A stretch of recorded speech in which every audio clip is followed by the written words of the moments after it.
আসসালামু আলাইকুম প্রিয় দেশবাসী। গতকাল রাত থেকে একটি বিষয় আমার দৃষ্টিগোচর হয়েছে যে আমাকে নাকি গ্রেফতার করা হয়েছে বলে একটি কুচক্রী মহল থেকে ফেসিবাদের রেজিমে যারা হচ্ছে আওয়ামী লীগের লেসপেন্সারি করেছে, ফেসিবাদের সেই অপশক্তি তারা আমার বিরুদ্ধে একটি অপপ্রচার চালাচ্ছে, আমাকে নাকি গ্রেফতার করা হয়েছে।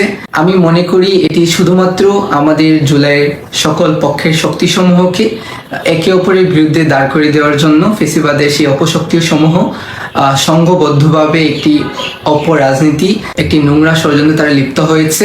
দেশবাসীর প্রতি আমার একান্ত আহ্বান, আমরা যেন আওয়ামী লীগের ফেসিবাদীদের অপষড়যন্ত্রে তাদের পাদে আমরা পা না দিই, কারণ দিন শেষে এই দেশটা আমাদের সকলের এবং জুলাই আমাদের সকলের অস্তিত্ব। জুলাইয়ের শহীদের রক্তের বিনিময়ে আজকে একটি গণতান্ত্রিক সরকার হয়তো আমরা দেখতে পাবো।